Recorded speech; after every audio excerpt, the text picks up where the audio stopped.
Now, before the video does begin, I do want to let you guys know that I am doing a True Hogyoku giveaway in my Discord, which the link will be in description. So yeah, make sure to go to that as well. I'll be doing a bunch of giveaways. I'll be doing skill boxes, True Hogyoku fragments, just all sorts of stuff, even essences too. So yeah, make sure to join that Discord there as well. And then yeah, so I'll see you guys over there as well. And hey, what's up guys, it's your boy Corey here with another video, and in today's video we're going to be talking about the weapon tier list for Arrancars. Now this tier list is up to date as well to this date, which is April 17th, so yeah, I'm just going to let you guys know that this is a tier list that I'm going with, and these are just all my opinion as well. Okay, so first up here from the tier list we have the Blood Edge. Now the Blood Edge, this one I would say is an S for sure. This is actually very peak meta right now. Blood Edge is very, very good when it comes to Kendo. Like, I just love the way that it kind of goes with Kendo. Like, the way it goes with Kendo is very, very nice. You can really flower passage into that M2. The M2 is basically like a stronger version of Oaks. Like, I don't even know why they nerfed the Okiura's Katana, and we'll get into that later, but like, in my opinion, the Blood Edge for sure is an S tier.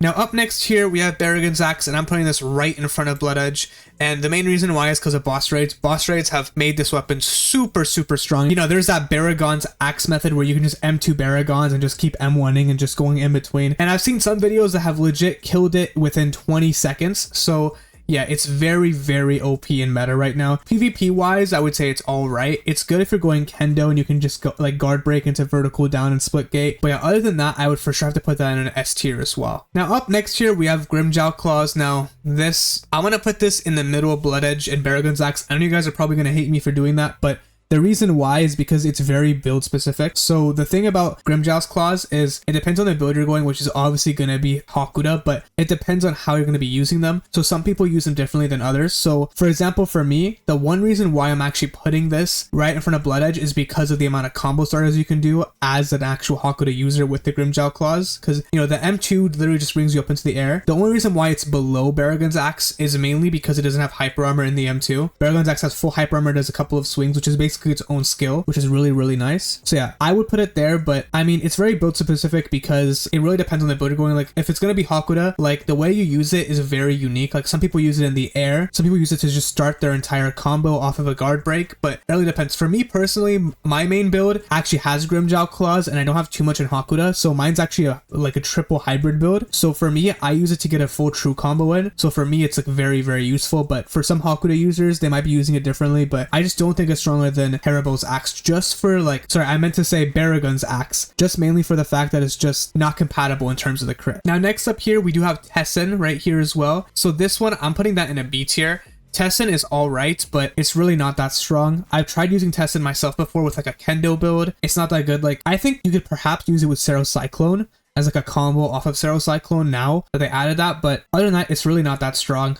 It looks cool though, but in my opinion, Tessen is just, it's kind of weak right now. Like, there's way better options. Even like Wonderwise is way better, and you know, we'll get into those later as well. All right, next up here, we have Noitora. Noitora, I'm gonna actually put in front of Blood Edge, depending on who uses it, because Noitora is very, very good. The ankle split helps a lot, especially against people who are like S holding demons like myself. It's very, very good. Noitora is insanely good. I would for sure go for it if you're going Kendo. It's beautiful with Kendo, I would say, for sure. In my opinion, it's a bit better than Blood Edge. I know Blood Edge has a kind of like the crit moves you forward and guard breaks and everything, but Noitora, if you hit that crit, they're ankle splitted, and it just helps you so much more for eviscerate as well. So yeah, Noitora is going to be right in front of Blood Edge. Now next up here, we have Wonderwise. Now Wonderwise, it's kind of controversial in my opinion right now because they did buff it recently, and I actually did used to run a Wonderwise build with Kendo with my kind of hybrid build. In my opinion, I'm putting that in an A tier.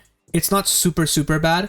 It's just, you know, Blood Edge is stronger in my opinion. Like, the fact that like Blood Edge is just there is crazy. I still think it's very, very nice. But yeah, I'm gonna have it in an A tier for now. Wonderwise, build specific, but if you really know how to hit the crit, it's definitely an S tier for you. In my opinion though, I'm putting it in just a kind of slight A tier because I haven't seen too many broken builds with it yet. Now next up here, we have Oaks Katana. So I'm just super sad about this Katana because in Old Type Soul, before they closed it and re-released, it was so nice for every speed build. It was just such a free M2 guard break. It was so fun, and I don't even know why they would nerf it when they have stuff like Blood Edge. It just doesn't make sense, or even Baragon's Axe. So for this, I'm gonna have to unfortunately put you in a C.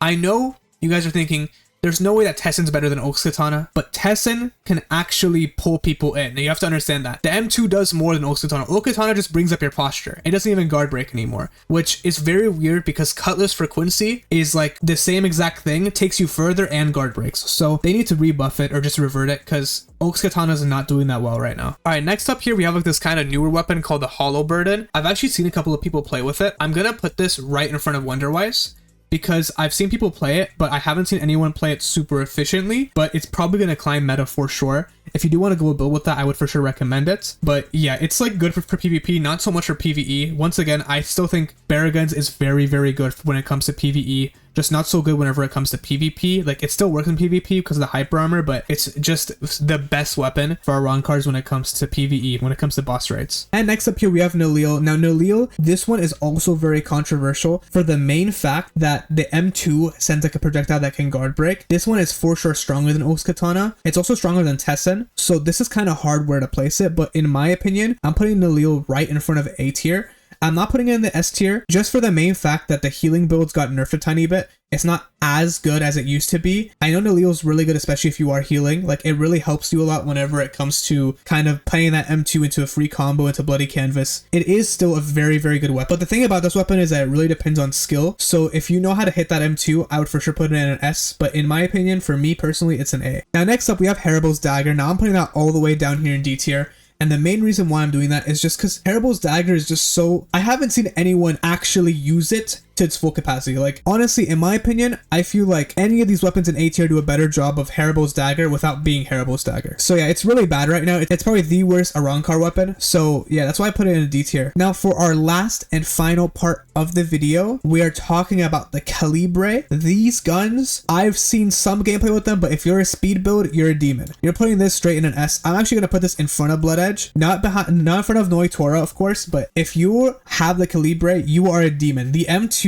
is so good. Like, this weapon right here has replaced Nel when it comes to healing builds. I've seen every healing build that used to rock Nel use this new kind of like these new kind of Calibre weapon. This is so strong. Like, the M2 guard breaks, and it's kind of like a mini Sero, which you can just do off of M2 that doesn't take any ray. It literally knocks him back just a tiny bit, and you can see, like, this is the only one with the GIF. It's just showing the animation of the M2. It's actually insane. Like, in my opinion, it's probably one of the strongest weapons in the game at the moment. Like, not just for Arrancars, but the only reason why I'm not putting it higher than the Noitora or the Grimmjow or this is mainly because of the fact that these three work better in PvE. Grimmjow Claws just helps you get combo starter, and in PvE it actually helps because it helps you get into like kind of combos with boss raids as well. Like, it helps you can do like an M2 into like a Bala Drive or M2 into anything else, like any Hakuda combo. Noitora, the ankle split's very good as well. It's good in PvE and PvP, and yeah, so I think this is like a good kind of standing for it. I know it's going to for sure climb the meta even more once more people start using it. But yeah, for now I'm keeping it in an S tier. And yeah, that's pretty much how that's going to be for that. So that's pretty much all for the video here. This is how the tier list turns out right here. You know, this like let me know if you have any other thoughts on this or any other suggestions or what you think something should be placed somewhere else. I'll be more than free to respond or agree or whatever. But yeah, that's like pretty much it for the video. Now, I did say this in the beginning of the video, but if you guys didn't catch it, I am doing a big True Hogyoku Fragment and Hogyoku Fragment and Skill Box giveaway in my Discord in the description. It's actually my clan Discord, which is Orchids. So yeah, make sure to join that as well. You can maybe even join the clan and we can go do some clan wars and that kind of fun stuff as well. So yeah, thank you guys so much for watching this video, and I'll see you guys in the next one. Peace.